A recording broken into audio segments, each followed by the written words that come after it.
Arjeline, no, ang aming pong taus-pusong pakikiramay dito sa nangyari po kay Sir Bernie Duro. January pa po pala ito nangyari. Opo. January 20 po. January 20. Oo.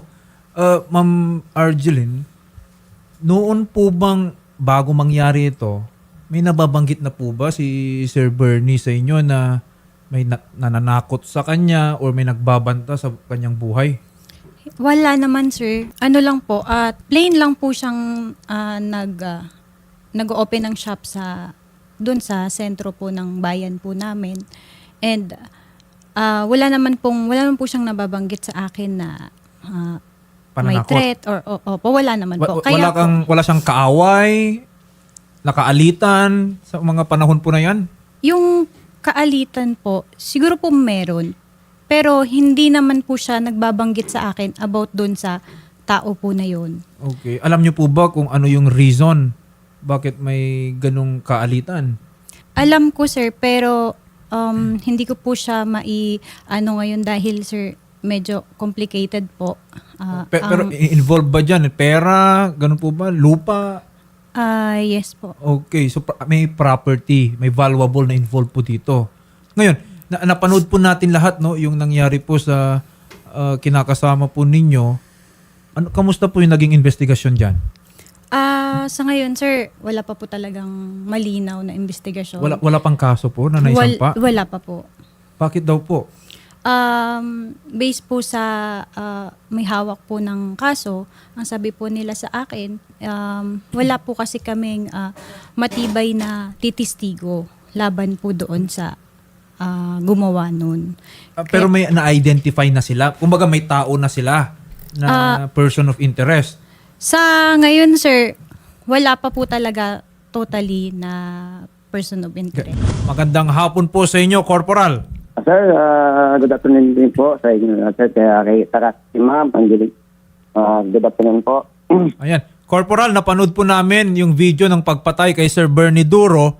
January pa po ito nangyari and apparently, July na po wala pa raw pong usad yung investigasyon. Ano po yung totoo dito? Sir, good afternoon po. Actually po, may kami sir, may POI po kami. Kaso lang sir, hindi po namin pwedeng i-disclose dito.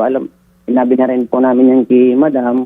Kaso po, para din po sa, namin, sa investigasyon. Para, patawag ito, hindi naman po maano yung tao. Nagkakalap lang ngayon, sir. Kumakakalap lang kami, sir, ng mas malalim pang ebidensya na magamit po namin sa pag-file ng kaso. Okay. Pero kasi Corporal, no, I would understand yung pamilya po ni Sir Bernie Duro because it's been 6 or 7 months mula nung namatay po yung tao. We understand that you're doing your part, no, yung investigasyon po ninyo, pero gaano po ba katagal aabutin para makapagsampa tayo ng kaso dito? If we have a video. Sabi po ninyo, meron na tayong person of interest. Gaano pa po katagal bago may sampa yung kaso? Ang kulang na lang namin sana, sir, isang magtitistigo na mismong kikilalanin, sir, yung POI namin, sir. Kasi ang mga po namin ngayon, mga circumstantial na mga na pwedeng idugtong doon sa pangyayari. Mas maganda sana sir, na kung may magtistigo doon sa pinangyarihan, baka nakilala o nakita nila yung suspect, may ipakita namin sir yung person of interest namin at kilalanin niya po nila ng positibo para ma-file na po namin yung kaso. Okay. So ang iniintay po ninyo is someone who would identify na itong taong to, siya ang may kagagawan nitong krimen na ito. Okay. Isa yun, sir. Isa po yun. Bukod po sir sa mas malalim pa namin sir na investigasyon na ginagawa, sir. Okay. Kasi Sir Corporal Alvin, base lang dun sa nakita kong video, yun po bang crime scene, no? Or yung scene of the crime? Yan po ba is kalsada ba yan? Kalsada sir, kalsada po. Kalsada, okay. Sir. At marami bang tao nung nangyari po yan? Maraming tao sir kasi ang incident po nangyari sir ng alas 8:11 ng gabi. Okay. Sa oras po ngayon, marami pa pong tao sir. Kung marami po ang tao at the time, bakit ni isa man lang sa mga yan walang gustong mag-execute ng affidavit nila? Hindi namin sir alam, baka natatakot po sir na may Meron ako dyan, sir, nakausap, yung isang malapit doon sa kanila. Kundi ang sinasabi po nila, hindi raw nila nakita kasi po naka-helmet yung suspect at may suot po yatang baklaban tawag doon, sir. Hindi kasi corporal, ang concern ko dyan, halos lahat naman ng riding in tandem naka-helmet. Kasi kung maghihintay lang tayo, di baka wala na pong hustisya ang maihatid natin sa sino man pong papatayin ng riding in tandem. Alam naman po ng mga masamang loob yan. Ang gusto ko lang pong sabihin, corporal, if you already have collected circumstantial evidence, no? Sabi naman po ng Korte Suprema natin, kahit walang direct evidence, kahit circumstantial evidence na yan, in so far as they are strong enough and they will direct to the culprit of the crime, then it would warrant a conviction. Yes, sir. Kaya nga, sir, bukod dun, sir, hinihintay namin na baka may witness na mag-testify, na makilala ba, no? Kaya, sir, nagkasagawa pa kasi na mas malalim na investigation, sir, dun sa POI namin. Saka, sir, naghihintay kayo ang pag-asa kasi namin dun, sir, sa ano na yun. Baka may nakakilala. Kasi during that time na hintayan incident, sir, parang natanggal, sir, ng bahagya, yung helmet. Marami naman to. Baka, sir, yung tao nandun, sir, makilala, sir, yung tao. Nagkaroon naman ng backtracking dyan, ng mga CCTV. Opo, sir. Yes, sir. Nag-backtracking po kami, sir. Yung plaka ng motor or yung motorsiklong ginamit? Wala, sir, plaka, sir, yung motorsiklo. Tapos yung motorsiklo naman, sir, may description na kami, sir, na kung pwede, sir, hindi na namin muna siya sabihin dito kasi sa tingin namin, sir, andun pa yung, sir, sa POI namin, sir. Okay. Yung basyo ng mga bala? Sir, na-submitted na namin, sir, sa crime lab, sir, yung mga basyo at nag-request na rin kami, sir, ng cross-examination dun sa mga nakuha, sir, na basyo at bala, sir, sa crime scene. Okay. Ito po, no, corporal, of course, no, we respect the investigation that you are doing, pero maintindihan naman po din po ninyo yung pamilya na 6 na buwan na pong naghihintay na mabigyan ng hustisya yung kanilang mahal sa buhay. Ginagawa namin, sir, dito sa sir, ang lahat ng makakaya namin, sir, na mas mabilis na ma-resolve yung para magkaroon ng katarungan, sir, yung nangyari sa kalibing ni ma'am. Okay. At sa mga kapatid niya po. Madami bang nangyayaring dyan? Riding in tandem? Crimes? Wala, sir. Wala po actually, sir. Yun lang, sir, yung yun lang din, sir, na incidente na po yun na yun, sir. Wala po kami yung mga accident na Ano pong nakikita ninyong motibo dito, corporal? Base, sir, sa sir, yung may personal or grudge sila, sir, yung sa away, sir, sa lupa. Okay. So yun na nga, no, siguro yung, pero again, no, that's part of your investigation.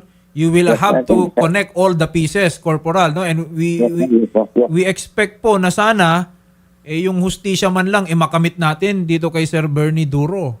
Sir, yes, sir, gagawin po. Kaya pangako namin yan, sir. Always naman namin, sir, nakakausapin sila, ma'am, at yung family nila. Nag-update kami, sir, ng kung anong nagalap namin na pwede makadagdag o nagtatanong-tanong ka sa kanila, sir, kung abot dun, sir, sa namin, sa POI namin, sir, kung nakikilala nila o nakita ba nila nung dati pa. Okay. Na nakausap. Opo. Corporal, ganito po, no?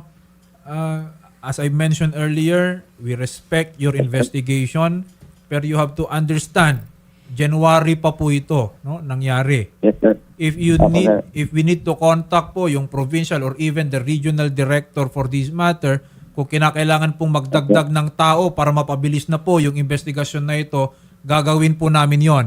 Pero corporal, time is running out, okay? Mula January hanggang July, baka nakaalis na yung mga taong yan, pumunta na sa ibang lugar, o di kaya pati yung mga witnesses later on na mag-execute ng affidavit, baka makakalimutan na nila lahat ng detalye nung pangyayari. So please lang, ha, corporal, we expect na we expedite ito pong ating investigasyon, but not harming po yung quality ng gagawin po ninyong pag-file ng kaso. Sir, yung namin, sir, kaya medyo matagal kasi kailangan din namin, sir, na siguraduhin yung ebidensya at yung mga sir, na bago namin i-file ay matibay para hindi po, sir, masayang yung pagod namin, saka yung mabigyan namin ng maayos na hustisya yung pamilya, sir. Yes. Yun po, sir. Tama Yun, naman sir, po yun. namin, sir. Ang sinasabi ko lang po, corporal, is kung ang hinihintay po ninyo isang tao na mag-execute po ng affidavit na yan, kung wala pa pong willing sa ngayon, pwede naman na po nating Yes, sir. i-file yung kaso. Then later on, we Okay, go to sir. court, we request for subpoena. Kung meron kayong kakilala na dyan na talagang eyewitness, then by powers or by processes of the court, korte na po mismo magpapakuha dyan sa tao na yan to give his testimony in court. Okay, hindi po Yes, sir, pwedeng yes, sir, yes, sir. nakadepende sa isang tao na hindi na willing or takot na takot, hindi natin makamit yung hustisya. There are ways to do it. Yes, sir. Yes, sir. Yes, sir. Copy po, sir. Take note ko po, sir, yung lahat na sinabi niyo, sir. Okay. Yes, sir. Corporal ha, Para- aasahan po namin yan and babalikan po namin kayo dun sa usad po ng inyong investigasyon. Hindi lang naman po Yes, kayo sir. mag-isa dyan. Tama po ba sa investigasyon na yan? Apo, sir. Actually, sir, kaming tulong-tulong po kami dito sa istasyon namin, sir, na pagpapalo, pagkakandak ng investigation about din sa insidente po na yan, sir. Okay, sige, no? Sa buong team po ninyo, Corporal Alvin Alves, umaasa po kami, pahingi na lang po ng update, no? Or pabigyan ng update yung pamilya every time na Apo, meron sir. po kayong development dyan sa investigasyon. Okay?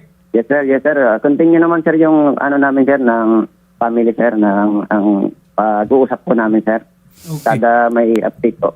Maraming salamat po muli sa inyo, Corporal Alvin. Thank you very much, sir. More power po sa inyo, sir. At sana po mas marami po kayong matulungan, sir. Thank you very much po.